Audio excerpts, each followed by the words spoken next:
Today we are continuing our carb series, and like I promised you guys last week, we're going to talk all about finding your carb tolerance. Hey guys, welcome back to the channel. Happy Thursday. I'm so glad you're here. If you're new, I'm Jessica Ash, and I'm a functional nutritionist and just a general hormone nerd.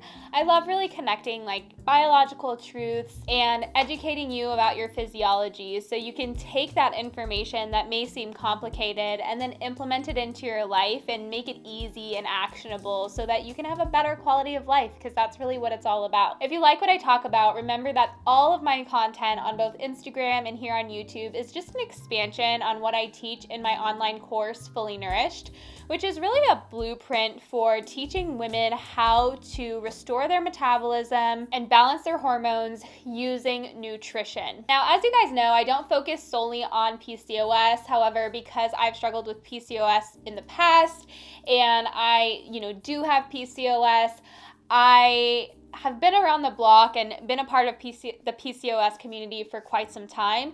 And so one of those terms I see being thrown around, not just in the PCOS community, but just in the hormone community in general, is finding your carb tolerance. Now, I've named this video Finding Your Carb Tolerance because I kind of wanted to catch your attention, but I also kind of want to expand on why talking about it this way really doesn't make a lot of sense. This is kind of just a fad term that I think it's one of those things I say it's like a sick game of telephone where somebody says it and then somebody hears and is like, oh, that's kind of sexy. And then they start marketing using that term and it just kind of snowballs out of control. But in reality, your need for carbohydrates is going to differ based on the season of life you're in. It'll be determined by your metabolism, your ability to use carbohydrates, and then also where you're coming from, which determines how you use carbohydrates. You'll also need to take your amount of activity into account. If you're sedentary, you're going to need a lot different amount of carbohydrates than somebody who's super active. And then you also want to take your stress into account. And I'm not just talking about mental or emotional stress. I'm talking about, job stress or life stress, or maybe extra added stressors that we would consider good stressors like pregnancy or breastfeeding. All of these factors are going to impact your need for carbohydrates and your use of carbohydrates. And a lot of people assume that if they need to lose weight, especially with the fad going around right now, low carb is such a fad, low carb is so popular, that if you need to lose weight, the first thing you need to do is just cut your carbohydrates. But I've actually seen a lot of women, and this includes myself, who when their carbohydrates drop too low, not only do they just hang on to fat, but they also start to get almost that cortisol belly, that belly pooch gets a little bit bigger. And that is something that I experience all the time, that if I'm not eating enough carbohydrates, I see that it really impacts not only my mood, but my sleep and my stress levels and also just my body in general. I look a lot, I don't want to say fluffier, I just retain a lot more water. And then if I'm very consistent with not eating enough carbohydrates, I will actually gain fat or gain weight.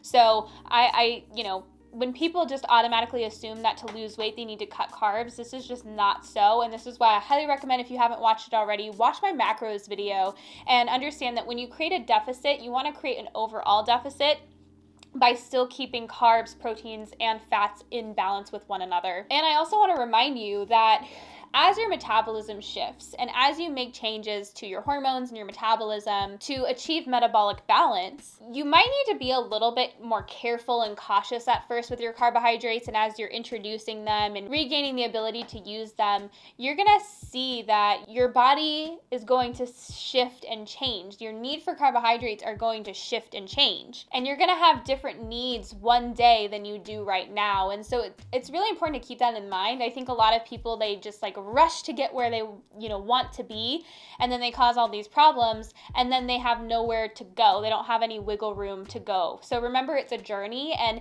if you're especially coming from a really super low carb background, you're probably going to be very cautious and careful at first and need to go really slowly. But remember that as your metabolism comes back and restores and really balances out, you're going to find that eventually you're going to have a lot higher of a need for carbohydrates. And this is even true for you ladies who have just been on this metabolism restoring journey for a long time, or maybe you've been a student of mine in Fully Nourished for a while.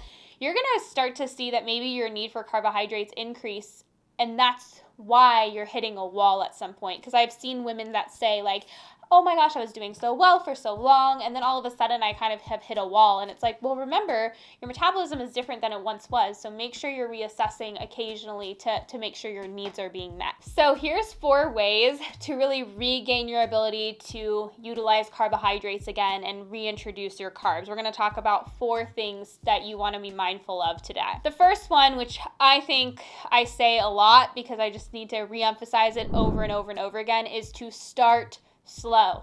I repeat, start slow. You can't go from forcing your body to use its backup system constantly to just expect it to all of a sudden know how to use carbohydrates optimally again. Coming from like a low carb background or a keto background where you were forcing your body to run off of free fatty acids and then rely on gluconeogenesis for its carbohydrate needs, it's going to take a while for your body to go from that all the way to burning carbs efficiently and well. Like, it's gonna take some time. And most people who go low carb or keto are already struggling with metabolic problems. They're already maybe insulin resistant or they have other hormone issues. And so chances are you can kind of assume that your body was already not using glucose well. And so, take it into account that like you probably went for years and years where your body wasn't using glucose well, and then you went low carb or keto and your body definitely wasn't using carbohydrates well. And you can't just expect an overnight ability to utilize carbohydrates again. So this is why it's important to go slow, is because if you intake carbohydrates too fast, you're gonna not only not feel good, but you're gonna gain weight because your body doesn't know what to do with it. It's just gonna put it right into the fat cells, and you're probably not gonna feel all that great. You're gonna feel like there's a roller coaster of ups and downs. So when I say start slow, I mean really start slow. There's no reason to rush it. And when you're starting slow, it's okay to keep your protein and fat a little bit higher. You wanna be meeting your calorie and nutrient needs. And then as you introduce carbohydrates really slowly, you would slowly lower your fat, because that's a really important point that I think a lot of people mistake or make the mistake of eating too much fat and too much carbs at the same time. They're just high fat and high carb. They don't make any changes from their high fat diet, which is often like going out of your way to get more fat in. Then they add carbohydrates and they're still going out of their way to get more fat in. And it's like, you can't do those two things. You want your body, to have the glucose it needs, the fat it needs, and the protein it needs, and you don't want excess of any of those things. And do yourself a big fat favor and keep your protein high and steady. You obviously don't want to be like super high protein, but you want to be getting enough protein on a regular basis when you're going through this whole process. I see that this is probably a woman's biggest challenge nowadays. Most women are not eating enough protein, and then they are asking, why am I not losing fat? Why am I not making any progress? Why? And it's like, you've got to hit protein, and you can't just like hit it one day and be like, oh my gosh, I hit my protein. I know it feels really good, but you've got to hit it consistently, and you want to make sure you're getting plenty of protein day in and day out. And throughout this process, it's so important that if you're going from like being very low carb or just not eating enough carbs to adding carbs, make sure you're hitting your protein. So now that we've got that out of the way, that it's important to start slow, let's go a little deeper. And I want to make this next point about starting with small portions of carbohydrates and then working your way slowly up. So not only do I mean start slow as in like introduce carbohydrates into your diet slowly, but how do we start slow? Well, we start with small amounts of carbohydrates at each meal or every other meal. And this may mean a really small amount. And I'm talking like maybe just a few bites of carbs. And if you're someone that's coming from a very low carb background, it's probably a good idea to start with a few bites of carbs every other meal, and then work up to maybe getting a few bites of carbs at every meal and snack, obviously. When I say meal, I mean meal and snack. And then once you're doing well with a few bites of carbohydrates at each meal and snack, at that point you can start to assess like, okay, I can start like slowly increasing the amount. But the goal at first is not getting enough carbs, it's just getting carbohydrates reintroduced so that your body can start using them again. And remember, as you increase your carbs, start to slowly lower your fats, especially if you're on a high fat diet, so that your body gets the picture make sure that it can use glucose again. Because if you have too much free fatty acids in the bloodstream, that's going to make it much harder for your cells to become insulin sensitive and take up that glucose. So, just be mindful of, if you're starting to increase your carbohydrates substantially, then it's a good idea to start slowly lowering those fats as well. And, don't be too hard on yourself or be like, oh my gosh, what numbers are we talking about? Like, don't overly stress yourself out. It can be pretty intuitive. It's just like, I see people that go months and months and months where they've like slowly increased their carbs and then they're eating tons of carbs and tons of fats. So you don't need a ton of both. Like, you want to find balance with each, and that'll be pretty intuitive, because the more nourished you become and the more satisfied you become, the less fats you're going to crave. Like, you're not going to want a huge, dense, fatty, heavy meal. And then tip number 3 is remember that the types of carbs matter. So, we had talked about in the last video that not all carbs are created equal. We have our monosaccharides, simple sugars, disaccharides, our, double sugars, we can think of them as, and then polysaccharides. And all of these are going to impact people who are, new to tolerating carbohydrates again in a different way. So a good thing to kind of focus on is those foods that are going to contain a little bit of glucose and a little bit of fructose, because fructose can help you digest and utilize glucose better. And so I would stick with like the gentler carbohydrates at first, and this is going to be like things like squashes and certain fruits. Now, everyone's a little different with the types of fruits. Some people, certain fruits are a little too much, and so if you're very sensitive to the carbs in fruits as well, you might need to stick to more fibrous fruits like berries at first before going to more like sugary tropical fruits and grapes and things like that. Stone fruits and berries tend to be a little bit easier for people who are very sensitive to carbohydrates at first, and those might be a little bit more comfortable to stick to at first. And then squashes, so all types of squashes, squashes and gourds. There are a lot of different types. We have butternut and spaghetti squash and kaboka. I'm not really sure how to pronounce that one. There is zucchini and summer squash, like yellow and green squash. So squash. And I know some people are like, ew, squash? Like, ew, it's like not my favorite. But it's kind of like the melon of winter. We have melons in the summer and like squashes in the winter. And it can just be like a really easy carb to digest and use. And it has that good blend of fructose and glucose. And so if you're new to implementing carbohydrates again, I would say opt for some well-cooked squash or some fruits. And then if you don't do well with raw fruits, you might do better with cooked fruits. And that's a good place to start. And like I said, remember in our last point, slow and steady, start slow. You might only be able to do a few bites or a handful, and that's okay. What's the rush? This is not a destination, it's a journey. And so, just start slow. And then once you're up to being able to tolerate squashes really well and get a good amount at every meal, like a good portion size, or fruits, and tolerate some fruits, this is where root vegetables come next. Now, some people can do this process pretty fast. They're like, I'm good with fruits and roots and squashes, like I'm good with them.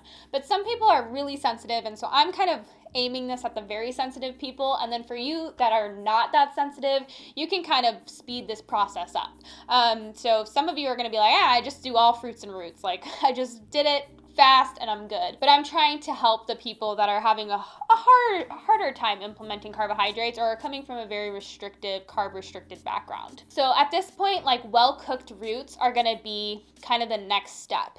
And remember that roots are more starchy, and different types of roots have different blends of sugars. So like potatoes are going to be like pure starch, which breaks down into glucose pretty quickly, whereas like a sweet potato or a plantain or a beet is going to have a little bit more cellulose in it, and so it's going to digest a little bit slower. It also is going to have some other different blends of sugars, and so everyone's going to find that they have different tolerance for different roots. And keep in mind that the way you cook them will also impact how your body responds to them. So like a mashed potato is going to digest differently than a roasted potato, and so you might find that you do great with a roasted potato, but you don't do super well with a mashed potato, or vice versa. And this is something to kind of keep in mind, is like the way that we cook specifically starches and roots, but also like fruits and squashes as well, will make a big difference in how we tolerate and digest them. And of course, the goal is to be able to tolerate and digest them in all their forms, but sometimes people need to actually kind of work their way up to digesting or being able to utilize certain types of carbohydrates. And then the last carb that should come in kind of last would be grain carbs. Now, I would say sticking to the more gluten-free grains or the naturally gluten-free grains is probably a good idea at first. Things like sprouted oatmeal and buckwheat and things like that. Those are probably going to be a little bit easier to digest than, let's say, like, bread or sourdough bread, but some people do really well with a good high quality sourdough bread. So it just really depends on the person again, but I would say that grains tend to be the hardest on blood sugar levels. They're going to be the hardest on the digestive tract. They're just overall going to have a harder impact on blood sugar and insulin.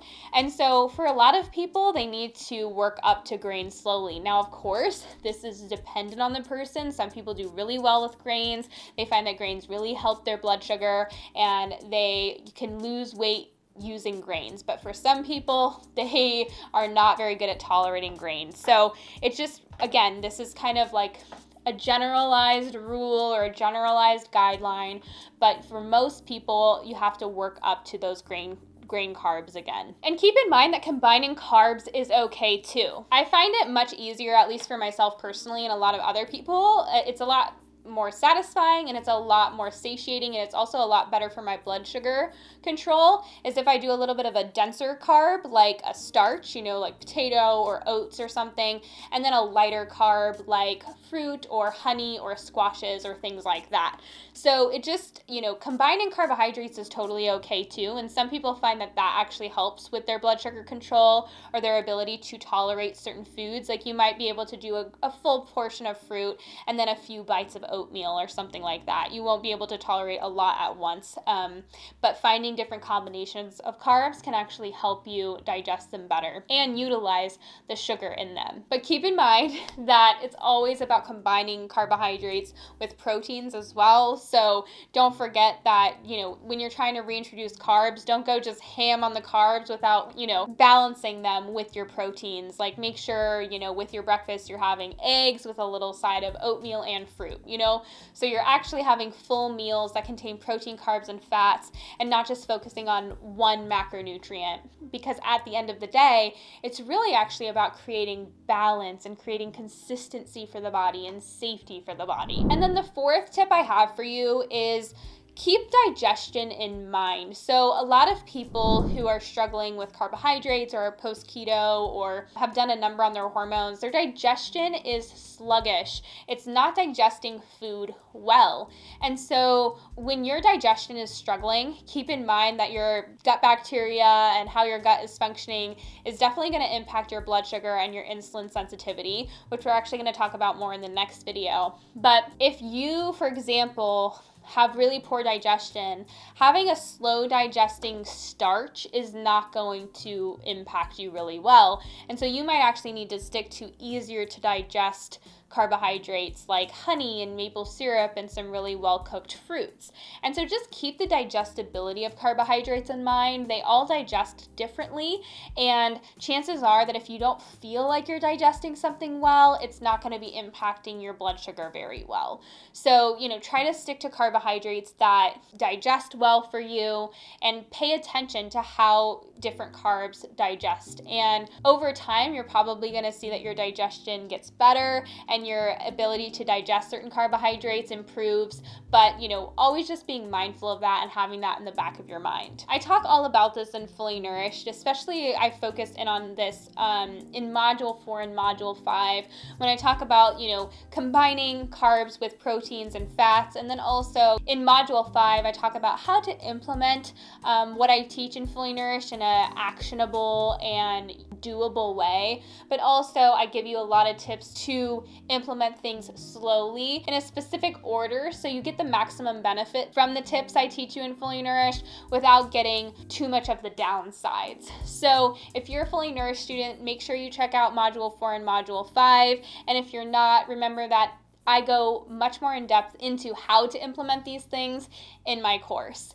But stay tuned for the next video where we're actually going to talk about ways to use carbs better and supporting blood sugar balance. There are actually different things that we can implement into both our nutrition and our lifestyle that can actually help us use carbs better. If you're implementing, all the things that I've talked about. You're like, I know I need carbs, I'm doing everything super slow, but I'm just not feeling like my body is using that energy well. The next video next week will be for you. So I'll see you next week.